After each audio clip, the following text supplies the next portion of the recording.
Il ne faut pas avoir peur. Bonsoir à tous. Vous êtes sur Géopolitique Profonde, la chaîne qui est là pour remplacer les médias subventionnés. Alors, ce soir, j'ai l'infime honneur de recevoir notre ami Slobodan Despot, éditeur, écrivain, auteur, enfin, rédac-chef, cofondateur, fondateur de Antipresse, la lettre numérique d'information. Avec lui, on va parler un peu conflit, quand même, un peu de conflit en Ukraine-Russie, puisque bon, bah, on n'en parle plus. Mais on va parler de l'agenda 2030, on va dire, de la ville de 15 minutes, hein, cette, cette fameuse ville qu'on veut nous imposer, et de toutes ces merveilleuses choses que le forum de Davos, les Klaus Schwab, qui nous saluent évidemment, impose au monde.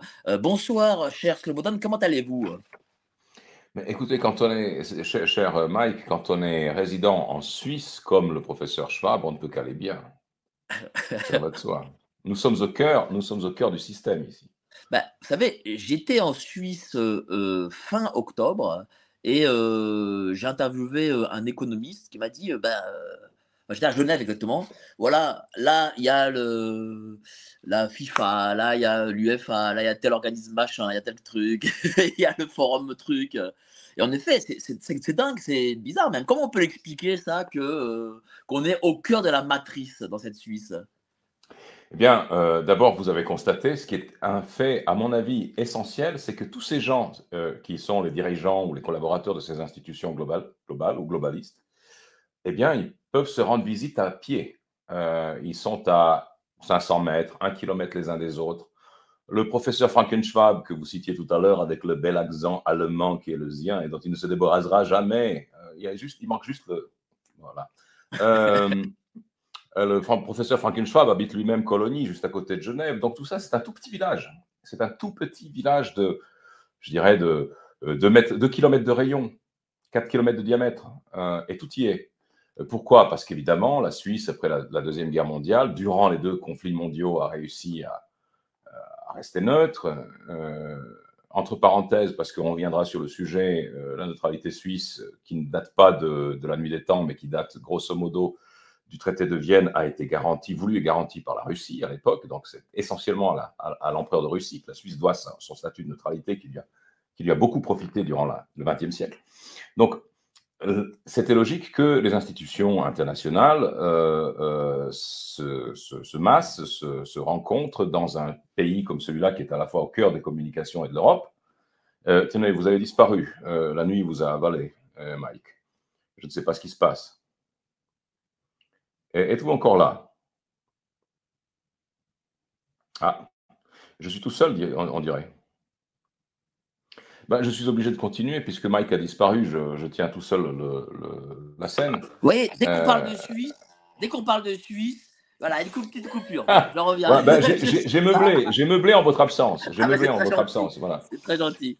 Oui, je disais donc que c'est assez logique que toutes ces institutions se rassemblent dans un pays qui est au cœur des communications, qui est le château d'eau de l'Europe, hein, le Rhin, le Rhône, qui est en plus, du point de vue de sa constitution politique, une véritable survivance de l'ancienne Europe, du Moyen Âge, puisqu'il s'agit d'une confédération de cantons, c'est-à-dire de villes-cités souveraines qui ne délèguent que très peu de leurs prérogatives à l'État central, aujourd'hui encore.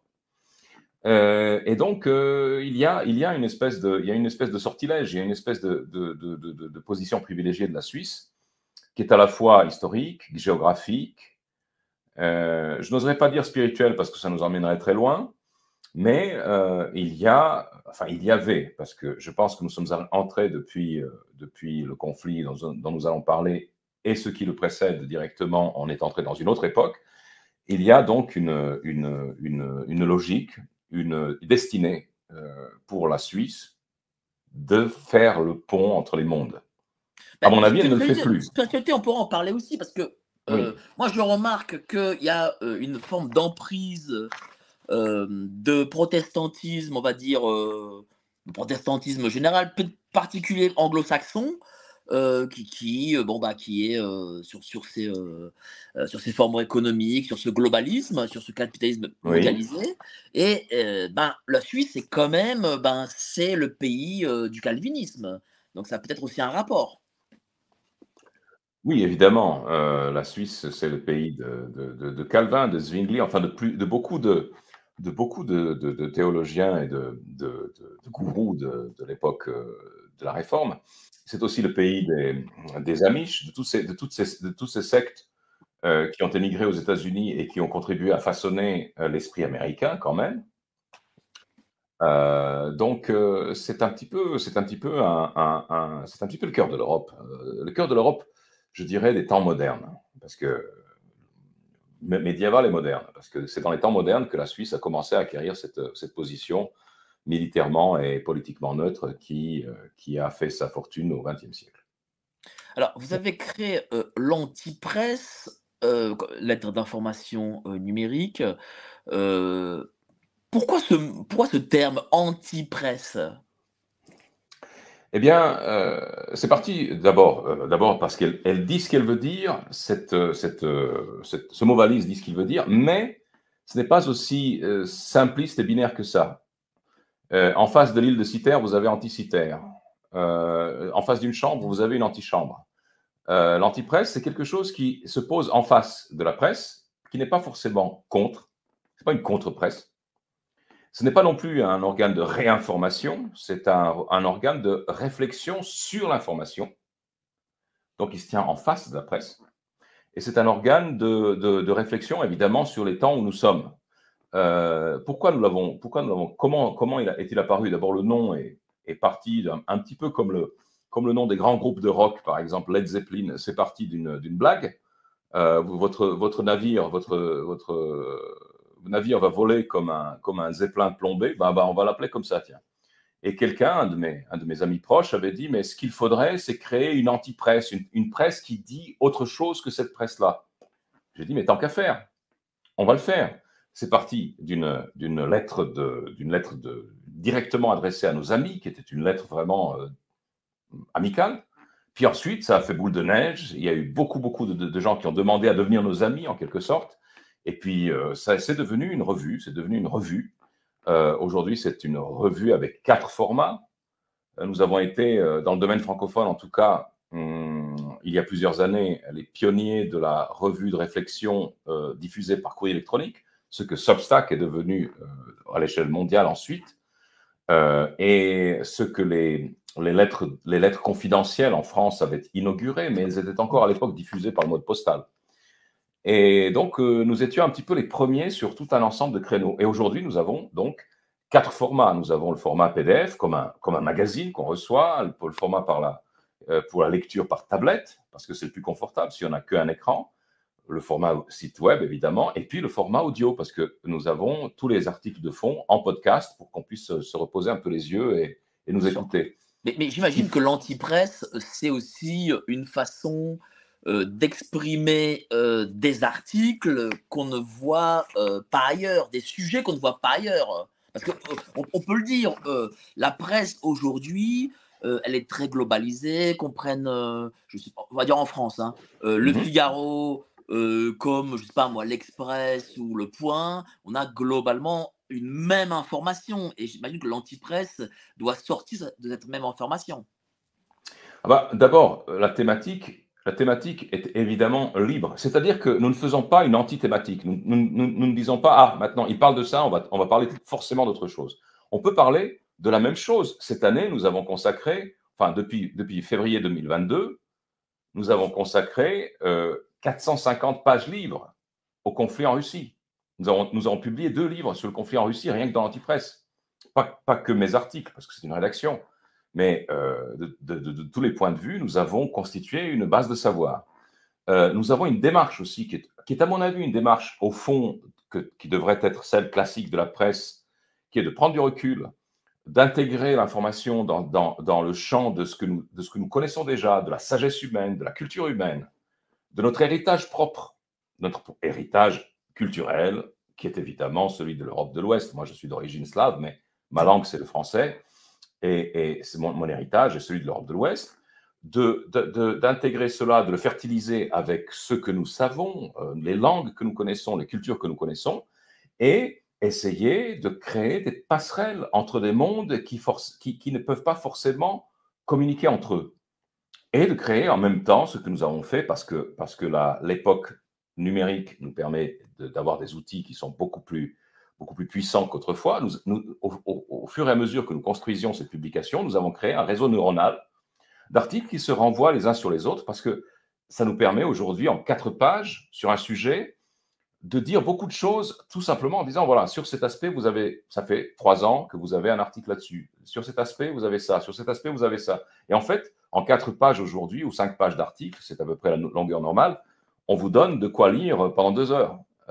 Et ça, c'est simplement le fruit d'un travail de compilation, de construction conscient que nous avons entrepris depuis le début et qui s'est élaboré au fil aujourd'hui de 4000 articles. On a 4000 articles en 8 ans. Bah, justement, vous avez beaucoup traité de la guerre entre la Russie et l'Ukraine. Qu'en est-il aujourd'hui? Aujourd'hui, puisqu'on n'en parle plus, c'est un peu, ça devient la guerre oubliée ou la guerre qu'on met un peu de côté. Qu'est-ce qui s'y passe là? Est-ce que il y a des avancées du front? Est-ce que y a la contre-offensive perdure? On ne sait plus rien en fait, comme si ça n'existait plus. Et pourtant, on continue à donner à l'Union européenne et nos impôts des milliards à l'Ukraine. Ouais, vous savez, ce qui s'y passe, qu'est-ce qui vous importe à vous et à moi le plus? Est-ce que c'est ce qui s'y passe ou est-ce que c'est les motifs qui font que ce qui s'y passe ne nous est plus rendu par les médias? Est-ce que la stratégie d'information pour nous n'est pas plus importante que le fond de l'information? Parce que ce qui s'y passe, très honnêtement, je vais vous le dire, nous l'avons raconté et annoncé depuis le 24 février 2022. Chez nous, nous l'avions dit, cette guerre, la Russie ne peut pas la perdre. Nous avons donné les raisons pour lesquelles nous le pensions. Et je n'étais pas le seul à le dire. On a des historiens militaires, on a des chroniqueurs qui connaissent la Russie, qui lisent le russe, moi-même, qui interrogent les Russes. Et on sait par l'expérience historique, particulièrement les Français et les Allemands le savent, les Russes, quand ils sont acculés et qu'ils se sentent menacés, pas avant qu'ils se sentent menacés, mais quand ils se sentent menacés, ils deviennent féroces. Et je savais, nous savions, et un de vos invités précédents, qui est aussi un Suisse, je n'ai pas besoin de vous dire qui c'est, puisque c'est le colonel Jacques Beau, avait lui-même, mais avec des renseignements, avec le travail de renseignement qui est son métier, avait lui-même annoncé d'abord le déclenchement, avait compris pourquoi cette guerre s'était déclenchée, parce qu'il y avait eu, dans les jours qui ont précédé l'invasion russe en Ukraine du 24 février 2022, il y a eu une recrudescence extrêmement importante observée par l'OSCE des bombardements ukrainiens sur le Donbass. Donc la préparation d'une opération que les Ukrainiens eux-mêmes avaient nommée la solution croate. Rappelez-vous, la guerre de Yougoslavie et la Krajina en 1994, la manière dont la Croatie, avec l'aide des Américains, a annihilé cette zone serbe rebelle qui se trouve dans la Krajina. Les Russes avaient l'expérience, ils avaient analysé la guerre de Yougoslavie, ils savaient que ça les attendait, et ils s'étaient dit, nous ne pouvons pas permettre qu'une grosse armada, une énorme armée ukrainienne envahisse le Donbass, expulse la population ou la massacre et brise toutes les défenses, parce qu'au moment où ils arrivent à notre frontière, où ils auront écrasé le Donbass, nous n'aurons plus aucun moyen d'aider cette population ni de protéger nos intérêts stratégiques, parce que l'Ukraine sera, elle, tout entière, un bloc de l'OTAN à nos portes. Donc, à partir de cette recrudescence d'activité militaire en février, et suivant d'ailleurs des événements diplomatiques sur lesquels nous pourrons revenir, et qui étaient annonciateurs. Personnellement, j'avais écrit là-dessus en décembre 2021, lorsque Poutine a adressé un ultimatum aux Occidentaux, à l'OTAN et à Washington, en disant « Nous voulons un traité de sécurité et de paix à cause de l'Ukraine, et ne faites pas la sourde oreille cette fois-ci, parce que ça va chauffer. » C'est exactement ce qu'il a dit. On a fait quoi avec sa lettre? On en a fait une boule, on l'a jetée à la poubelle en se moquant de lui. À un moment donné, il fallait bien que ça réagisse d'une manière ou d'une autre. Donc, à partir du moment où il a réagi, nous savions à peu près quel était le déroulement. On peut revenir sur le déroulement. Il y a une logique. On sait pourquoi la Russie a engagé d'abord une guerre de mouvement avec très peu de monde, et puis ensuite une guerre défensive avec beaucoup de moyens et beaucoup de fortifications. Tout ça a été expliqué, notamment par Jacques Beau, notamment par des commentateurs, des analystes stratégiques anglo-saxons. Donc ça, c'est quelque chose qui aujourd'hui est entré dans l'histoire. Il n'y a que les généraux de plateau français qui ne l'ont pas encore compris. Malheureusement, c'est eux qui occupent tout le terrain. Donc Mais ça, c'est c'est aussi quelque ça chose. la différence de l'anti-presse avec les médias, c'est qu'il y a des spécialistes. Il n'y a pas de généraux ou de médecins de plateau, parce que, parce que les généraux Ah, ont remplacé les médecins de plateau. attendez, on a eu les médecins de plateau, on a les généraux de plateau, bientôt on va avoir les météorologues de plateau. Voilà, Vous voyez ce aussi. que je veux dire? C'est ça, le système est rodé. Et, et le dénominateur commun de tous ces grands spécialistes, c'est qu'ils sont totalement incompétents et qu'ils vont systématiquement dire des choses qui sont peut-être conformes à un récit préécrit ou préenregistré, mais qui ne sont en tout cas pas conformes à la réalité telle qu'elle se déroule. Donc, ouais, vous êtes sûr que s'ils vous disent, si un de ces généraux, météorologues ou médecins de plateau, vous disent qu'aujourd'hui il fait beau, et bien prenez votre parapluie. C'est-à-dire qu'aujourd'hui, il faut mettre la lumière sur le Moyen-Orient pour justement ne pas montrer la faillite en Ukraine. Alors, il se peut. Alors, ça, là, nous sommes en train de parler de stratégie de communication. Nous sommes en train de parler de la stratégie de l'information. Maintenant, derrière cette stratégie de l'information, il y a une stratégie tout court. Il y a eu le déclenchement d'une opération le 7 octobre, d'une opération de grande envergure du Hamas qui semble avoir surpris la sécurité israélienne. De nouveau, on met des gants, on se protège parce que la surprise n'était peut-être pas une surprise pour tout le monde, comme on l'a su par la suite. Mais enfin bon, il y a une surprise à laquelle Israël a réagi et nous sommes en plein dans cette réaction. Ce qui est évidemment une coïncidence heureuse pour certains, malheureuse pour d'autres, c'est que cette crise au Moyen-Orient arrive au moment exact où tout le monde comprend qu'il n'y aura rien en termes de contre-offensive et de succès militaire ukrainien sur le front de l'Est.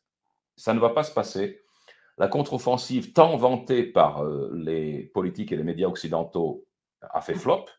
Et elle a fait flop dans une envergure, dans une dimension qui est absolument abyssale, qui est historiquement jamais vue. C'est-à-dire qu'on a quand même engagé beaucoup de monde, on a engagé beaucoup de ferraille, beaucoup de quincaillerie, beaucoup de chars, beaucoup de blindés, beaucoup de missiles, pour un résultat qui est négatif. C'est-à-dire qu'on est parti à l'offensive et au bout du compte, c'est l'armée qui défend, l'armée russe, qui reprend plus de territoire que les Ukrainiens qui attaquent, tout en n'ayant pas l'ambition ni la stratégie correspondante à une conquête territoriale.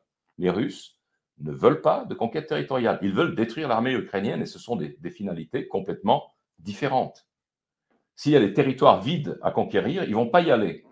S'il y a des territoires qu'on n'a pas besoin de conquérir, mais qu'on peut bombarder avec de l'artillerie et des missiles pour tuer le plus d'Ukrainiens possible et donc démilitariser l'Ukraine, c'est là qu'on va y aller. Et ça encore, en France, jusqu'à ces derniers jours, ces tout derniers jours, ces idiots n'avaient toujours pas compris, alors que c'était annoncé. Ça fait depuis un an et demi que nous le savons, comment les Russes vont procéder. Tout le monde le sait. Ce qui est le pire dans cette affaire, c'est qu'en Occident, vous avez aujourd'hui, vous aviez en février, mars, avril 2022, au moment où l'Occident, via Boris Johnson, recommande, ou plutôt, ordonne à Zelensky de ne pas signer d'accord de paix avec les Russes et de prolonger la guerre parce que l'Occident promet de soutenir l'Ukraine aussi longtemps qu'il le faudra, à ce moment-là, il y a des gens en Occident, dans le complexe militaro-industriel, dans les think tanks, dans les états-majors, qui savent que c'est une opération suicide pour l'Ukraine. Ils le savent.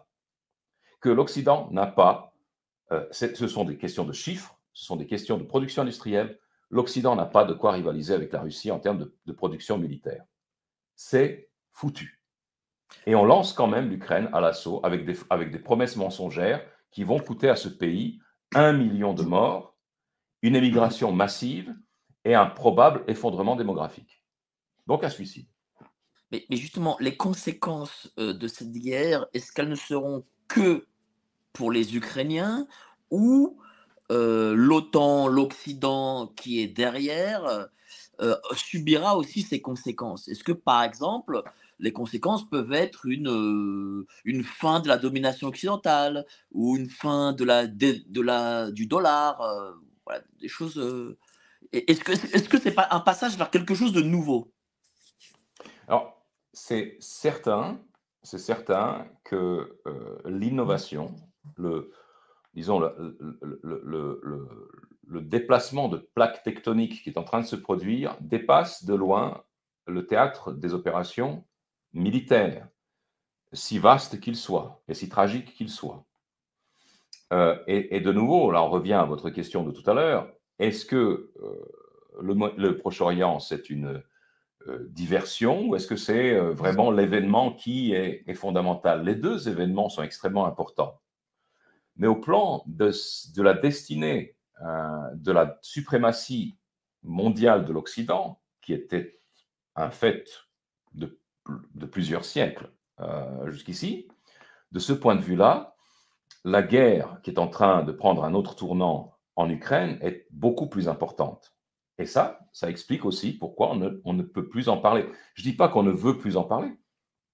Il y a aussi le fait qu'on ne veut plus en parler. Mais aujourd'hui, si vous en parlez, à un moment donné, même si vous n'avez pas en face de vous sur les plateaux, parce qu'on ne l'invite plus, un Jacques Beau ou des gens qui connaissent le terrain, moi, personnellement, ça fait en tout cas 3 ans j'étais très souvent invité par les grands médias, mais sur les questions de la dystopie depuis 2020, je ne suis plus invité. Je ne sais pas pourquoi. Probablement parce que je n'ai pas le QI nécessaire pour faire face à des Ben, sommités de la... justement, Oui, heu, parlons de cette dystopie. Et oui. d'ailleurs, c'est vraiment, c'est un grand dommage, que les grands médias, nous invitent pas, mais bon. Mais parlons de cette dystopie. Est-ce que, comment dire? Est-ce qu'on est vraiment dans l'arrivée, de ce qu'a prédit, le livre 1984? Est-ce qu'on est dans ça, en fait? Ou Non, est-ce que lorsqu'on l'annonce aux gens, on est un peu, bon, dans le romanesque? non, on est bien au-delà de 1984. 1984, c'est la projection sur le pari sur l'avenir que pouvait faire un homme des années 30, de sensibilité gauchiste libertaire, comme était Orwell, qui avait en politique assez classique, c'est-à-dire sur la gouvernance des hommes et des masses, qui étaient des concepts classiques, donc un système quand même autoritaire, un système de propagande ouverte, qui n'avait pas connaissance évidemment ni ne pouvait anticiper le développement des outils de communication et de modification de la réalité dont nous disposons aujourd'hui, et qui en plus, comment vous dire, n'avait pas vu ce qu'un Français a vu mieux que tous les autres, qui était Guy Debord, le développement de la société du spectacle. Une société où la gestion de la perception va devenir plus importante, plus essentielle pour les gestionnaires, pour les ingénieurs, que la gestion de la réalité elle-même. Et c'est par là que l'Occident, à la fois, que, disons, le système, le modèle occidental, moi, je ne parle pas je ne parle pas en termes d'élite, de gens qui, voilà, pour l'instant, il n'y a pas besoin de ça. Le système se développe selon ses lois propres, objectives, qui sont largement indépendantes des individus, à mon avis. Donc le système occidental a réussi grâce à la manipulation, au contrôle de la perception, à établir un empire sur sa propre population, absolument, absolument tyrannique. C'est-à-dire que ce ne sont plus des citoyens, ce sont des masses qui se laissent, manipuler ou qui se laissent diriger ou aiguillonner par des réflexes pavloviens. Est-ce Par que ça rapport à... signifie, alors, est-ce que ça signifie que des démocraties dites libérales d'antan, forcément, par la technologie, par peut-être l'envie de pouvoir et d'argent, Mhm. basculent vers la tyrannie? forcément basculent vers la tyrannie? Parce qu'elles sont aussi régies par le capitalisme. Et j'ai Oui. l'impression qu'on a aussi un bouleversement du capitalisme vers une globalisation. Alors, votre question est profonde et elle nous mène très très loin. Alors, est-ce que nous avons les compétences et le loisir de développer une question sur l'évolution de l'économie? Je ne sais pas. Personnellement, je ne suis pas aussi à l'aise dans ces domaines-là que dans d'autres. Mais ce qui me paraît important dans l'évolution que vous décrivez, c'est qu'effectivement, nous venons de systèmes qui reposaient quand même sur la conviction sur la conviction des citoyens, des sujets ou citoyens qui les composent, qu'ils vivent comme l'avait dit Churchill, peut-être pas dans un système idéal, mais le moins mauvais de tous les systèmes. C'est-à-dire qu'il y avait quand même, dans la génération de nos parents, il y avait quand même une certaine prospérité, il y avait quand même un respect de leurs droits et de leurs privilèges de citoyens. Ils avaient une entière liberté de mouvement à l'intérieur de ce qu'on appelait le monde libre, et ce n'est pas pour rien qu'on l'appelait le monde libre, parce qu'il était effectivement libre. Ils avaient une garantie de sûreté au point de vue de l'alimentation, du développement industriel, du développement des communications, du développement de l'éducation.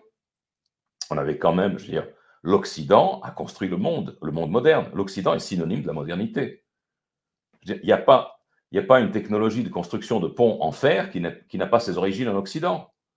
Partout où il y a une cravate et un hôtel, c'est l'Occident. Je veux dire, nous sommes partout.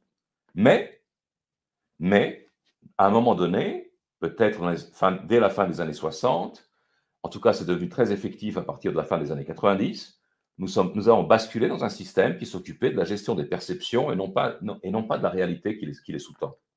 C'est un système de société du spectacle. Et c'est ce que des sociologues des années 60 déjà, mais des sociologues soviétiques qui avaient observé ce même phénomène en URSS, avaient appelé l'hypernormalisation. Et l'hypernormalisation, c'est-à-dire la construction d'un univers parallèle à la réalité plus simple et plus contrôlable que la réalité brute et donnée, ce phénomène, nous, on l'étudie, moi je l'étudie, j'ai commencé d'écrire là-dessus en 2017.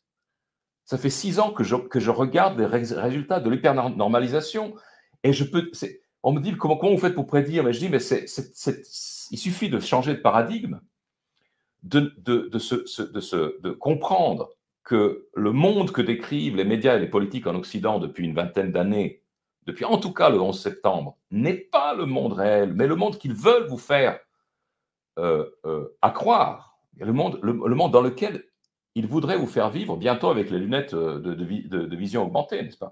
De réalité augmentée. Ce n'est pas le monde réel.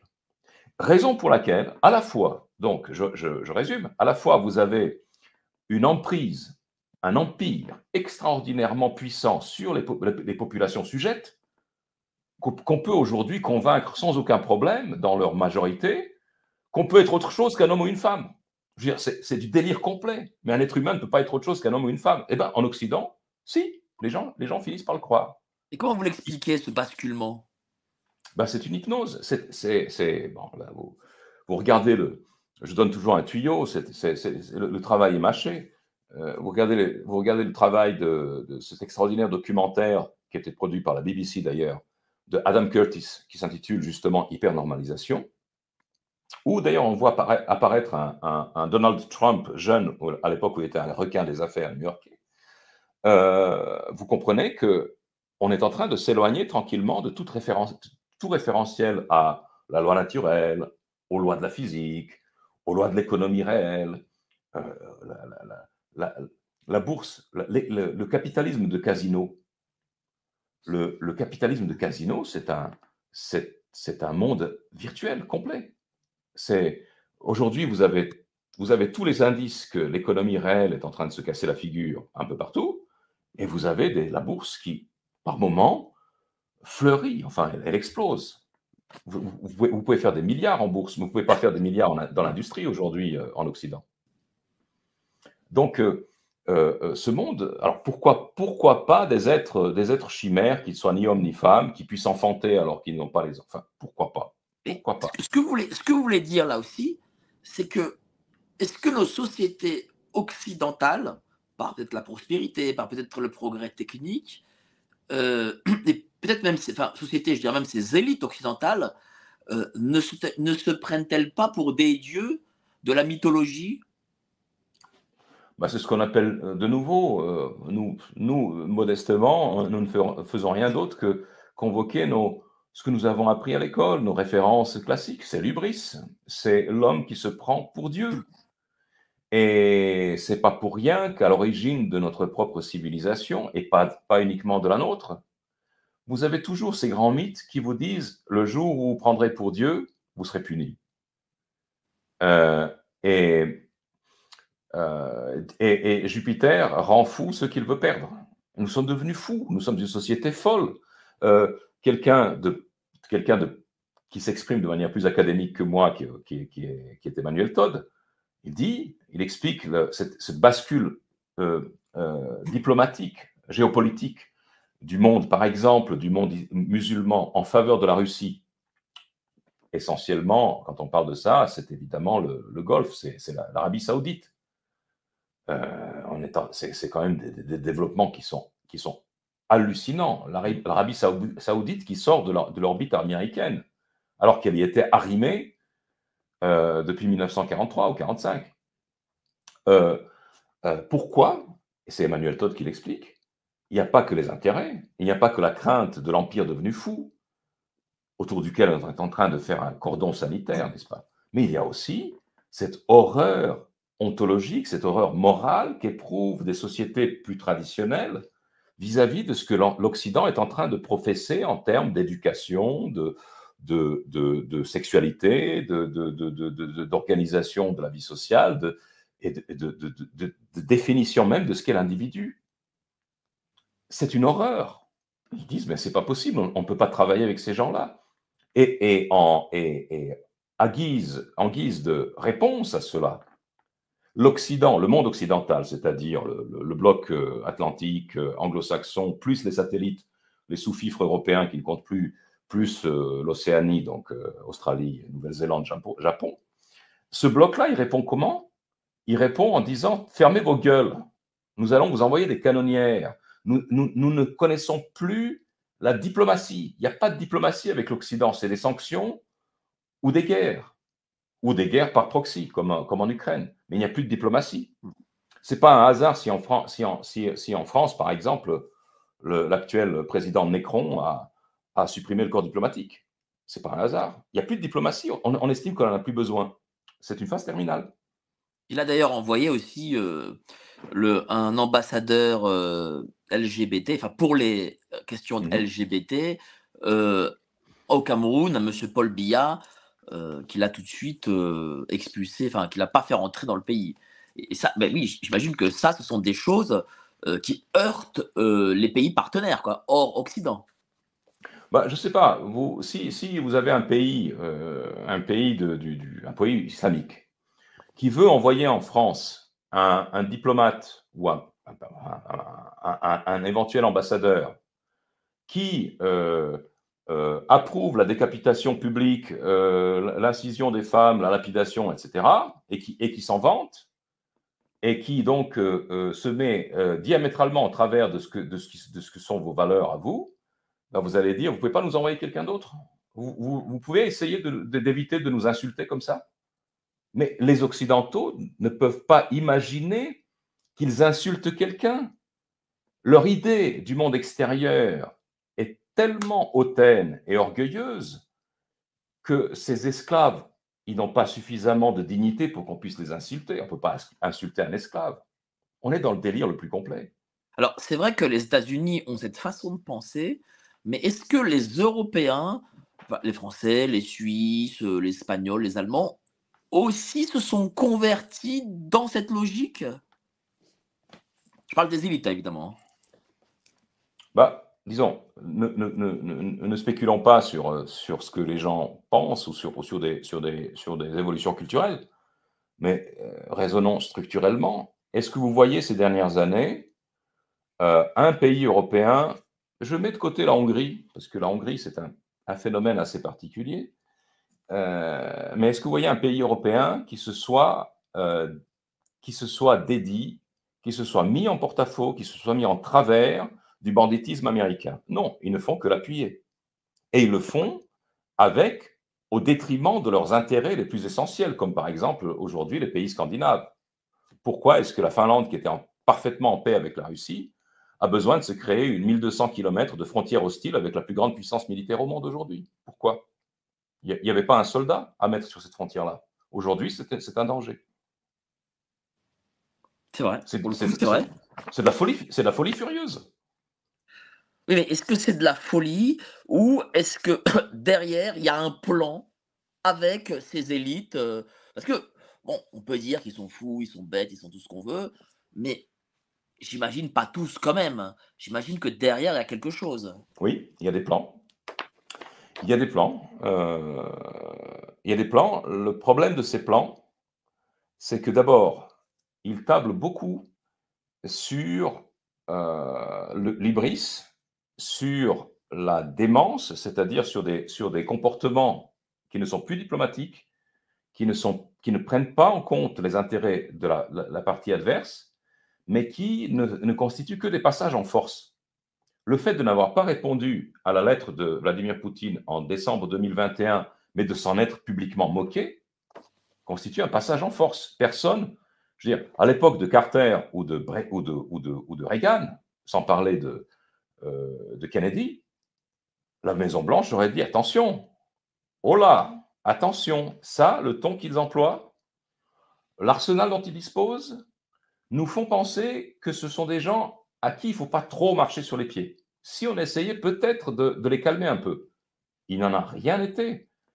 Donc, les gens qui dirigent l'OTAN à Bruxelles et la Maison-Blanche ou le département d'État ou la Défense aux États-Unis sont soit membres, enfin plutôt participants d'un projet, d'un plan extraordinairement risqué et dangereux, soit de complets imbéciles, soit les deux, mon général. Parce que pour monter un plan aussi risqué et dangereux face à une très grande puissance nucléaire alliée à une deuxième grande puissance nucléaire, il faut être vraiment fou. Et est-ce que, mais qui est à la manœuvre? Est-ce qu'il y a un état profond derrière tout ça?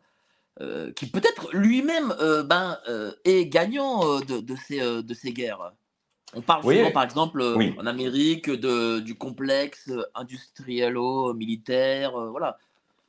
Bah, aux États-Unis, bien sûr, vous avez, vous avez toutes ces compagnies du complexe dit militaro-industriel qui n'arrêtent pas de sabler le champagne. Au moment même où les dirigeants politiques et les diplomates apprêtent à reboucher le champagne, ce qui est très difficile. Donc, eux, ils ne font qu'engranger des bénéfices. Mais ce sont des bénéfices qui, considérés du point de vue global de la société américaine, par exemple, sont extraordinairement stériles. C'est-à-dire que vous prenez l'argent du contribuable, vous le filez au complexe militaro-industriel pour qu'il produise. D'ailleurs, il n'arrive même pas à produire, il ne produit pas, à vrai dire, pas à temps. Et on ne fait que livrer à l'Ukraine des armes qui sont déjà périmées. Et pour les armes qui étaient un petit peu modernes, comme les missiles Javelin, donc les antichars, et ben ça s'est épuisé en quelques mois. Et puis maintenant, il n'y a même plus assez de Javelin pour l'usage minimum des États-Unis eux-mêmes.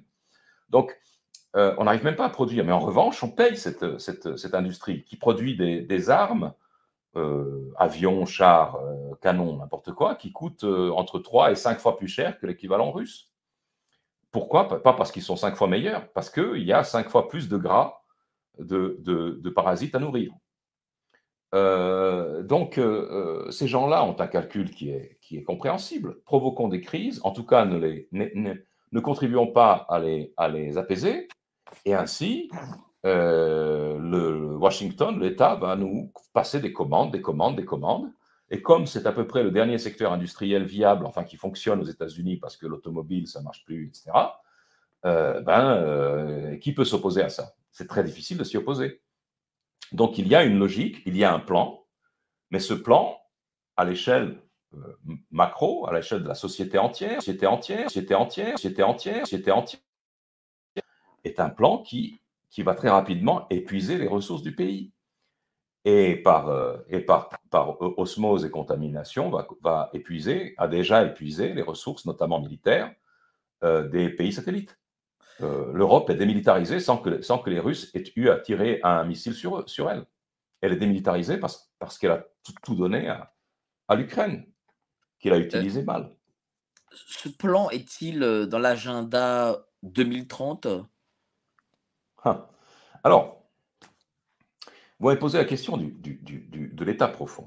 Il y a peut-être une précision là à faire.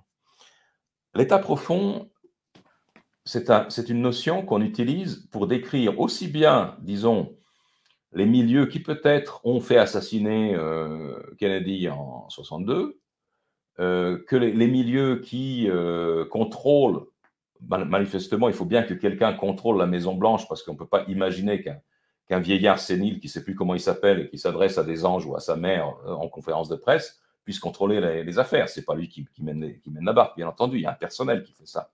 Et donc, plus le personnage mis au premier plan, président élu, est inepte ou incompétent ou sénile, comme c'est le cas aux États-Unis, ou infantile, comme c'est le cas dans certains pays qui vous sont proches ici en Europe, plus il est donc inepte et plus ce qu'on appelle l'état profond, c'est-à-dire le pouvoir officieux, manifeste, c'est évident. Parce qu'un homme élu et fort signifierait ça signifierait que les pouvoirs informels ne règnent pas. C'est le pouvoir formel qui règne, c'est le pouvoir élu. Vous avez aussi un État profond en Russie. On dit, je ne sais pas, l'État profond contrôle l'Amérique, en particulier depuis l'ère Bush ou l'ère Reagan, enfin, peu importe où on fait remonter ça. Et l'État profond russe contrôle la Russie depuis l'avènement de Poutine, qui a été propulsé qui est un ancien du KGB, qui a été propulsé par les structures de sécurité et l'armée.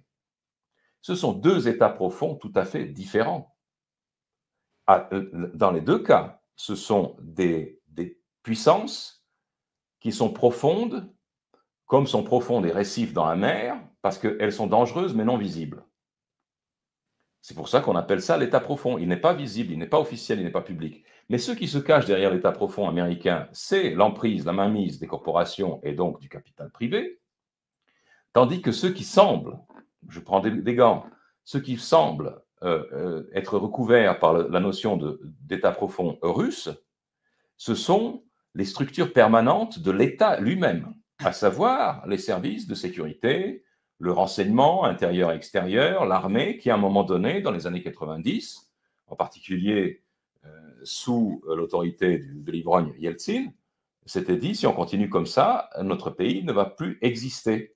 Et donc, nous n'allons plus exister. Et ce ne sont pas du tout les mêmes mondes. Ce n'est pas du tout les mêmes mondes. Euh, euh, si vous voulez, le sursaut de l'État profond en Russie a conduit, à partir de la fin des années 90 et en 20 ans jusqu'à aujourd'hui, à une restauration à la fois du prestige de l'État, de l'autorité de l'État et des fonctions essentielles, sociales, économiques, industrielles de l'État.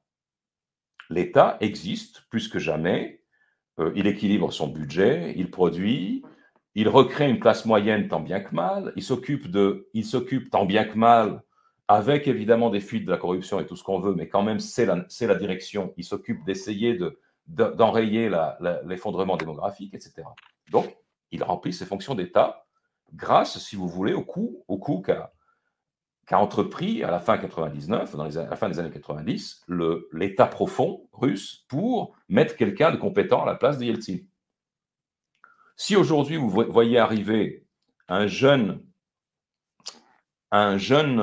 officier de l'armée ou de la NSA ou de la CIA, mais qui commencerait par montrer l'index au complexe militaro-industriel en disant nous allons exploser si nous continuons de provoquer des guerres uniquement pour vous engraisser. Donc maintenant, vous allez faire une cure d'amaigrissement pendant que nous, on rapatrie les soldats qui sont inutiles, qu'on ferme 600 sur les 800 bases que nous avons à l'étranger qui nous saignent, qu'on reconstruise ce pays. Après, vous allez pouvoir de nouveau vous sucrer. Mais En attendant, vous fermez votre gueule, vous me rendez mon stylo comme avait fait Poutine avec cet oligarque russe, et on reconstruit le pays. À ce moment-là, je dirais qu'on a le même État profond qui agit aux États-Unis qu'en Russie.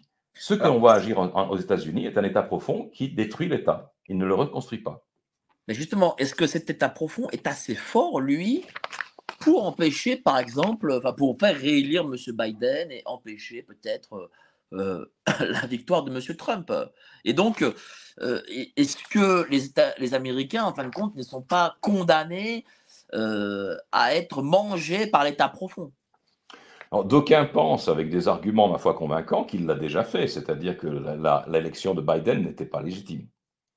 Il y a- n'était ni légale ni légitime. Enfin, il y a beaucoup d'arguments pour ça. On sait aussi, et ça c'est un fait qui est aujourd'hui démontré, que l'un des arguments qui a conduit à la, disons, à la censure et en tout cas à la discréditation de Trump, qui était l'affaire du Russiagate, était une pure invention de la communication de l'état-major d'Hillary Clinton en 2016. Et donc que c'était un montage, et c'est un montage auquel ont participé notamment par une lettre collective de soutien à cette thèse 51 aux officiers du renseignement américain. Donc, on a des structures de l'État profond, de l'État officieux, de l'État de derrière les fagots, qui est une position de destruction de l'intérêt de l'État, et non pas de défense de l'intérêt de l'État permanent. Là, on a l'État permanent américain est en péril. L'État permanent russe, d'une manière ou d'une autre, s'est redressé. Là, cette semaine, vous avez parlé dans Antipresse de la dystopie. Ça, c'est vraiment quelque chose que vous voyez arriver, Agenda 2030, la ville de 15 minutes. Ça, c'est vraiment le projet qu'on impose. Écoutez, vous me parlez tout à l'heure cher Mike, vous me parlez tout à l'heure du professeur Frankenschwab, mon voisin ici en Suisse. Mais il suffit de lire ses livres. Il suffit de lire ce qu'il écrit. Il suffit de l'écouter. Je ne peux pas inventer des propos qu'il signe. Oui, mais et Schwab, quel est son rôle à Schwab exactement? Parce que on connaît Schwab, mais quelle est son importance dans Vous l'organisation? savez, d'une certaine manière, il a l'importance de. Je dirais qu'il a l'importance d'un Hermann Rauschning ou d'un Martin Bormann à l'époque d'Hitler. C'est-à-dire que c'est pas lui qui décide, mais c'est lui qui récolte les propos de table de ceux qui sont vraiment les penseurs et les inspirateurs des grandes tendances.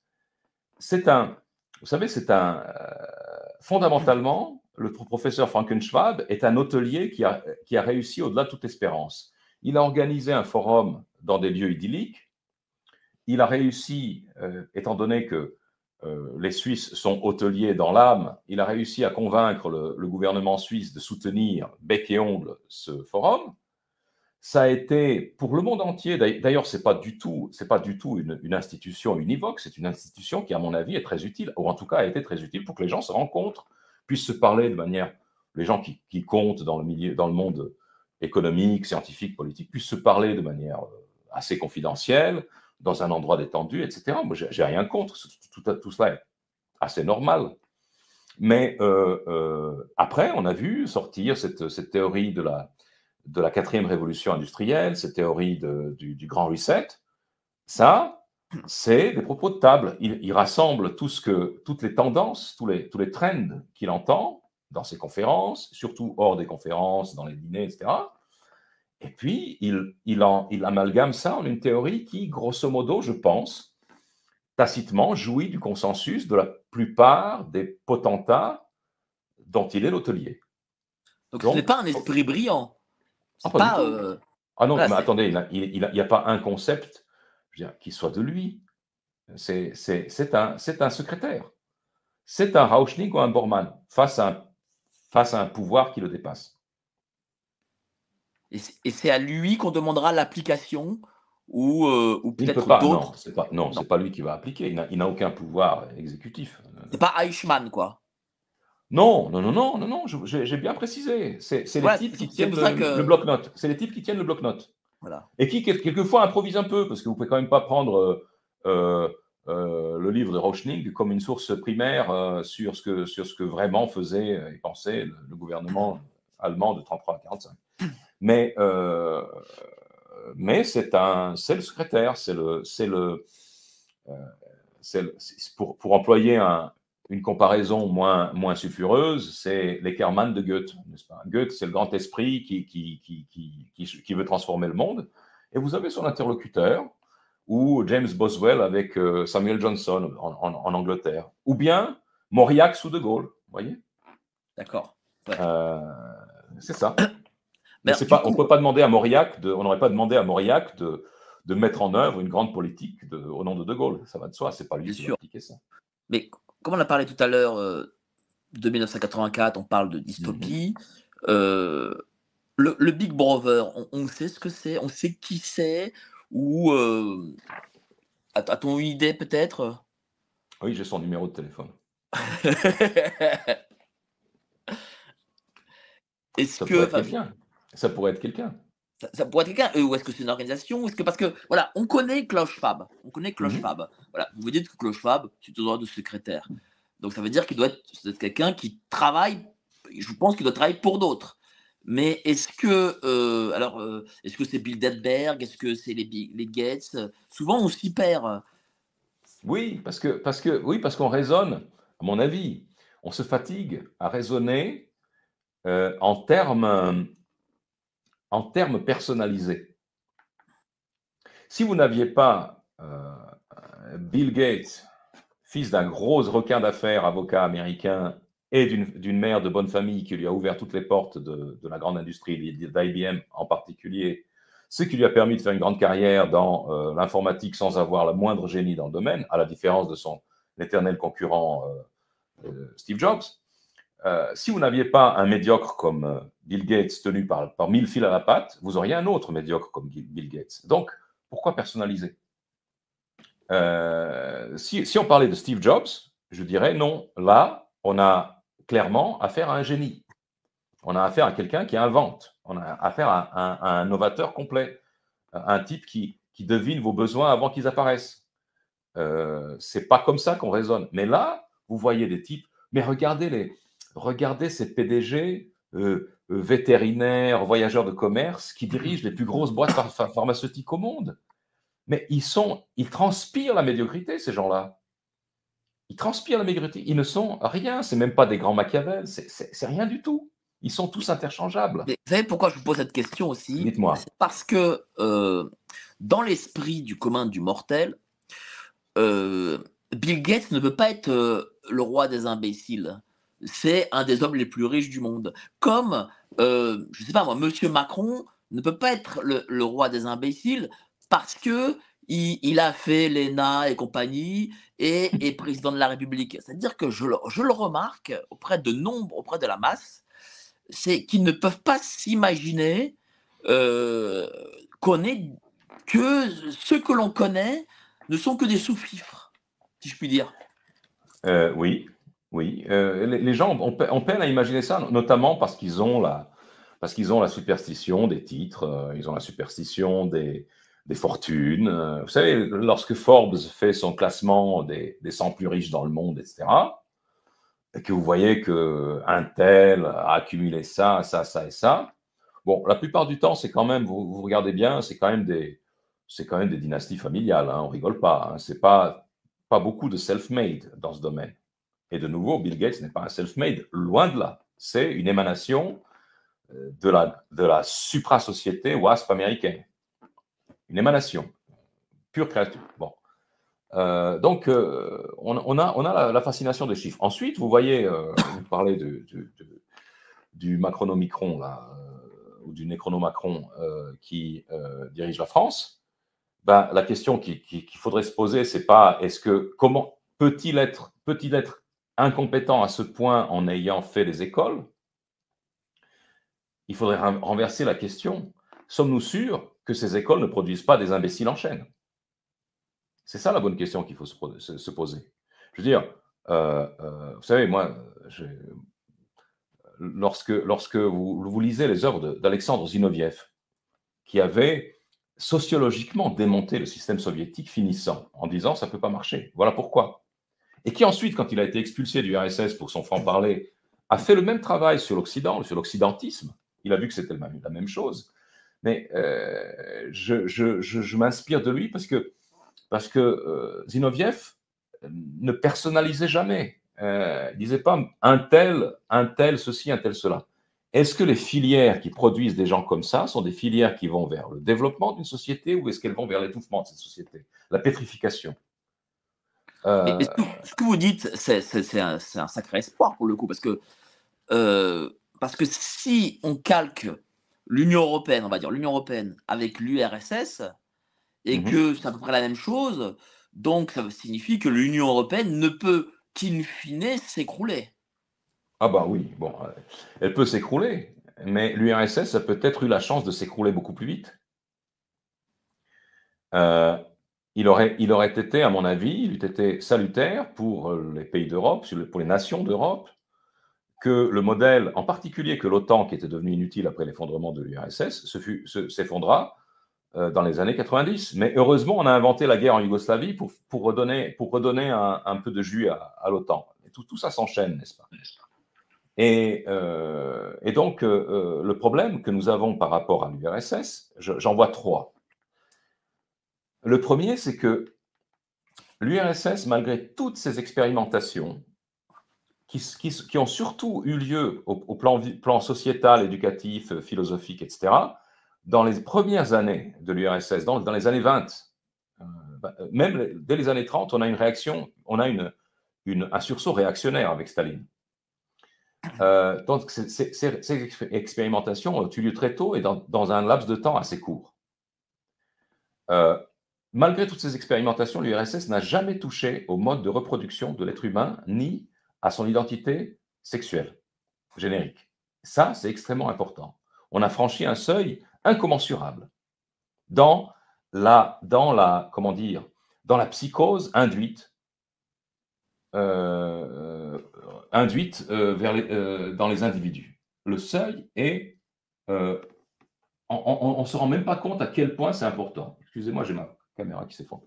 Ça, c'est une première chose. Le deuxième facteur, c'est que l'URSS, au moment de son effondrement, était une société ethniquement et culturellement relativement homogène. Relativement homogène. Je pense que la Russie, je n'ai pas les données sociologiques, mais je pense que la Russie de 1989, au moment de l'effondrement de l'URSS, était une société qui était ethniquement, culturellement plus homogène que la Russie d'aujourd'hui, parce qu'aujourd'hui, vous avez un énorme brassage, population du Caucase, etc. Et d'autres. D'ailleurs, il y a aussi des migrantes qui viennent du reste du monde, qui transitent par la Russie ou qui y restent. Donc, la migration à marche forcée qu'on a créée en Europe change beaucoup de facteurs. Je ne vais pas entrer là-dedans, ça nous mène très loin. Et puis, il y a une troisième chose qui est aussi très importante et qui est un petit peu cocasse, c'est que au moment où l'URSS s'est effondrée, ça faisait des années, je dirais même ça faisait 1 ou 2 générations, que plus personne n'avait d'illusions sur la nature du système. Les gens savaient que c'était bidon. Aujourd'hui, en Europe, malheureusement, vous avez encore une population, une grande partie de la population qui croit au système, qui croit que ce sont les gens qu'on on a passagèrement des mauvais dirigeants qui sont corrompus ou incompétents. Ce sont en gros, pour parler en termes religieux que les catholiques comprendront bien, ce sont des sédévacantistes. Le trône, il est bon, mais le pape, il est mauvais. Il faut se demander si... C'est vrai. Mais est-ce que ça signifie du coup que le système aujourd'hui est le plus fort? Le système, il arrive souvent que les systèmes soient les plus forts juste avant qu'ils s'effondrent, parce qu'il y a cette crispation autoritaire. Et d'ailleurs, en France, ce qu'on observe, c'est une crispation autoritaire sans précédent.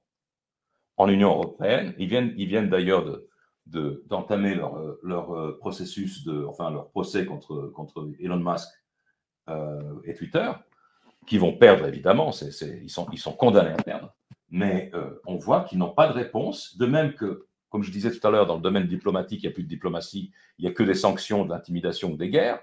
De la même manière, il ne s'adresse plus aux populations autrement que par l'intimidation, la censure,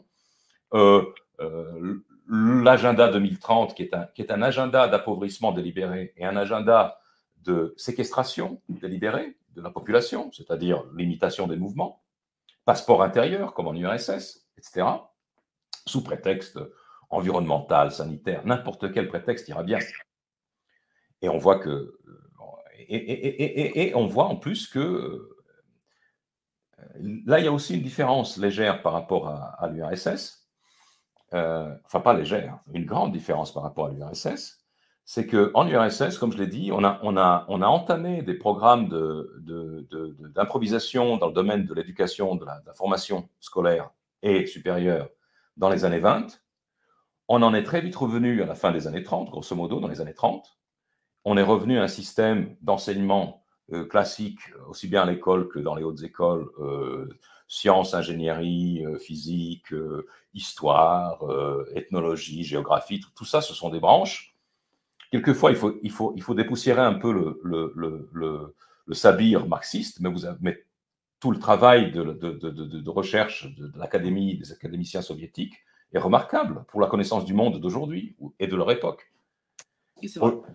Et aujourd'hui, alors qu'aujourd'hui, on forme, aujourd'hui, on forme de futurs soumis. Ça, il faut le dire. On forme des soumis, oui. Des gens qui ne savent rien faire d'autre que blablater sur des sujets qu'ils ne connaissent pas.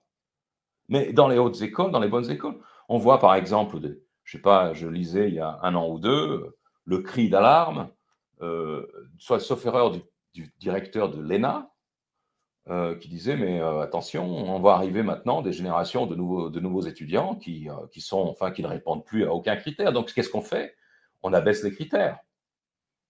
Plutôt que de dire il y a quelque chose qui cloche gravement, on abaisse les critères. Comme ça, on a cassé le baromètre, on va jamais savoir où on en est.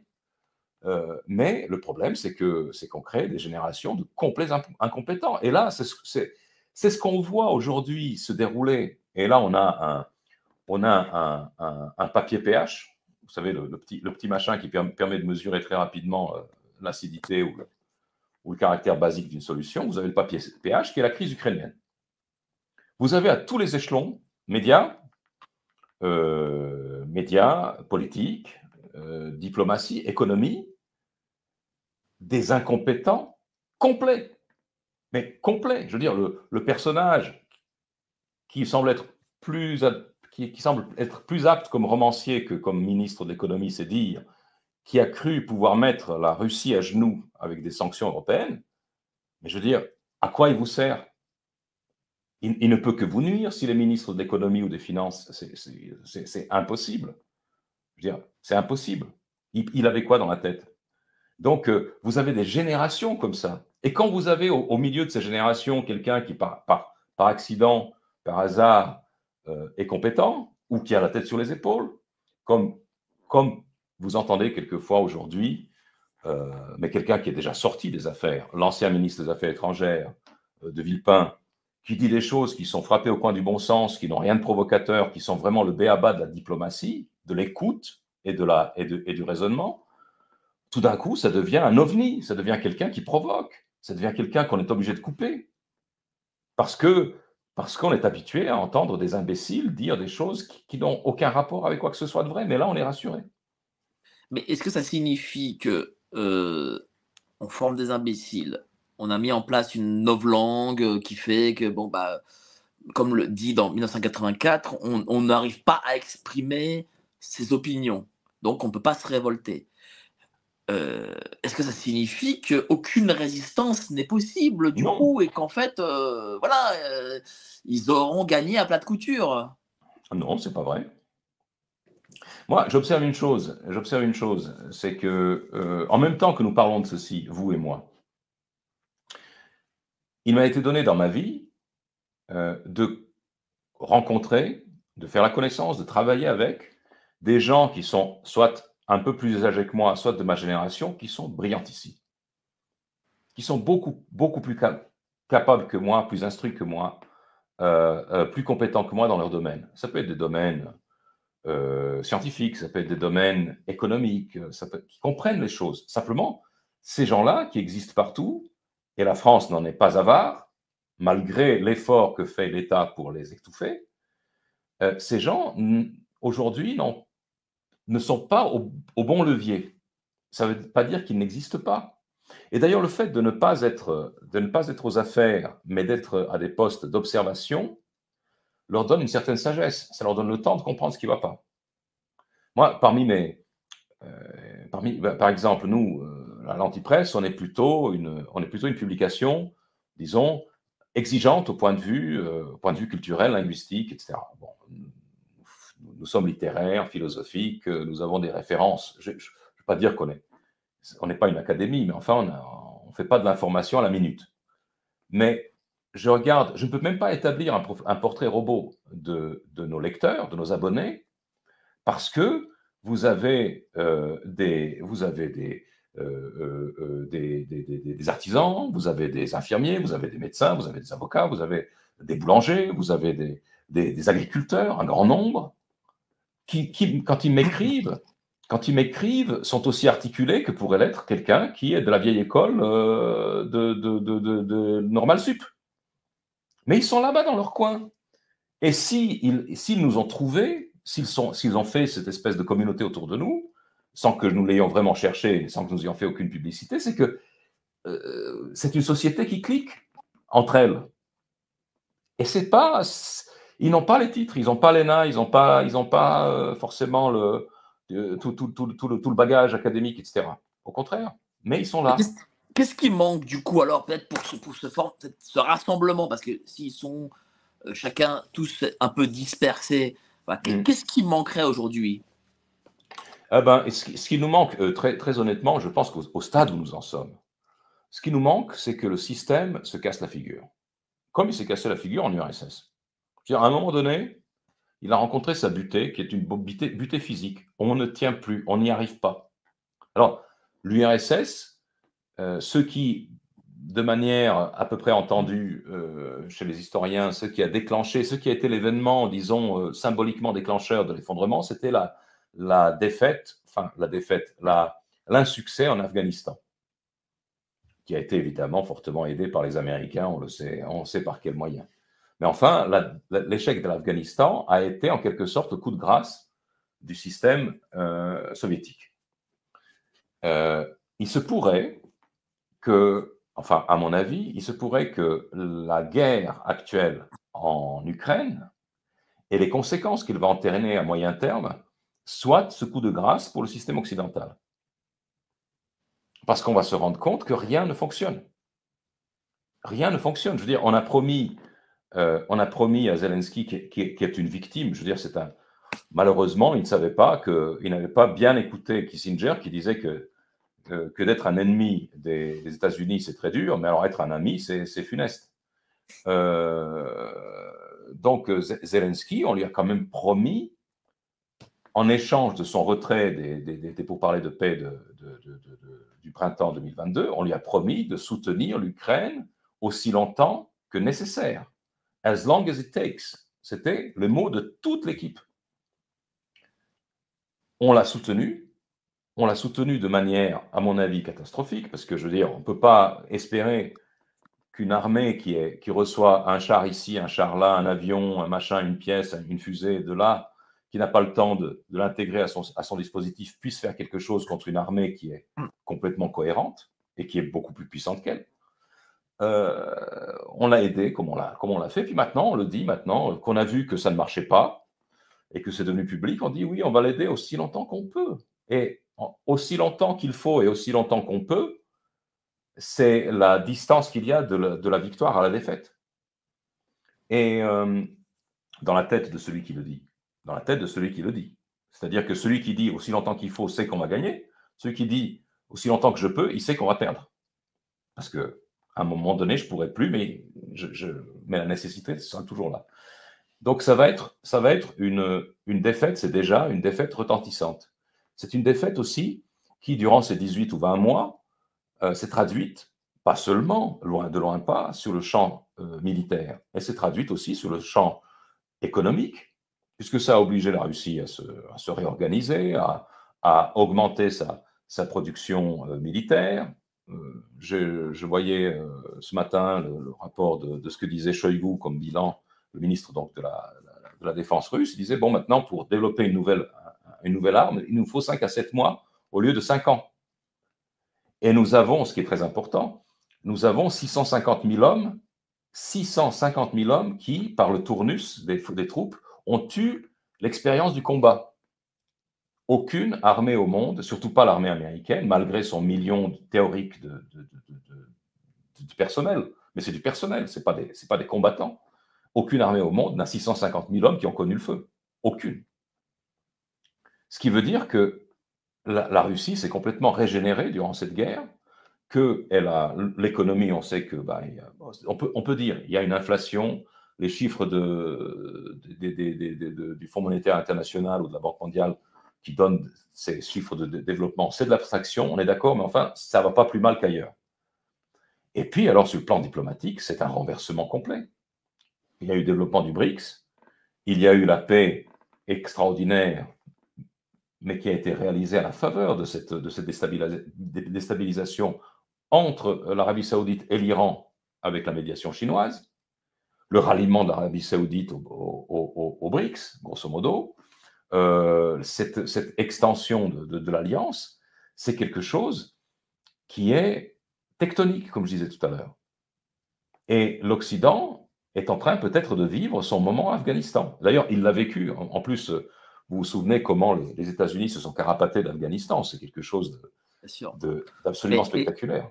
Mais ce changement de terme, on les soutiendra tant qu'il le faut et on les soutiendra tant que l'on peut, oui. C'est un vrai changement de paradigme, pour le coup, dont on n'a pas entendu parler du tout. C'est exactement la distance qu'il y a entre la victoire et la défaite. Oui, ça démontre qu'en fait, là, le pouvoir, là, il n'est plus si serein. Mais imaginez, je veux dire, le problème, c'est qu'on a tendance, y compris les analystes qui sont opportuns, qui sont justes, qui sont impartiaux sur ce qui se passe, mais on a tendance à raisonner sur des quantités abstraites ou des paramètres abstraits. Mais voilà, ces deux phrases. Imaginez que vous soyez un étudiant et que votre père vous dise « Je te soutiendrai dans tes études aussi longtemps qu'il le faut, jusqu'à ce que tu aies ton doctorat. » Ça, c'est un étudiant qui est poussé dans le dos jusqu'à la victoire, jusqu'au doctorat. Si son père lui dit « Écoute, je te soutiendrai aussi longtemps que je peux », c'est un étudiant qui est poussé à se trouver un petit métier à côté tout de suite et éventuellement à ne jamais finir ses études. C'est ça concrètement. Et c'est ce qu'on fait à l'échelle d'un pays. Et c'est ce qu'on fait en plus en sachant au moment où on dit aussi longtemps qu'on le peut, que cette aide, à partir de cet instant-là, n'est plus qu'une prolongation de l'agonie qui se traduit par des centaines de milliers de morts. Ce qui est absolument criminel. C'est sûr. En tout cas, merci à vous, cher Slobodan Despot. Nous avons fait un entretien d'1h15 quand même. Le temps passe. Je croyais que c'était le premier quart d'heure qu'on venait de faire. Ah ben non, là, on est à plus d'1h15, il est 22h15 déjà. Je vous remercie déjà. Je n'oublie pas de montrer la nouvelle lettre de ce mois-ci de Géopolitique Profonde. Ce sera avec grand plaisir que je vous l'enverrai. Tiens. Envoyez-le moi, oui. Et voilà, on veut faire. Je vous ferai un abonnement à l'Antipresse, comme ça vous saurez de quoi on cause. On peut pas copier, mais en tout cas, on s'inspire beaucoup de l'Antipresse, donc qu'on aime beaucoup. Voilà, donc on parle aussi de géostratégie, mondialisme, technosciences, macroéconomie. Voilà. En tout cas, merci à vous, cher Slobodan Despot. Voilà.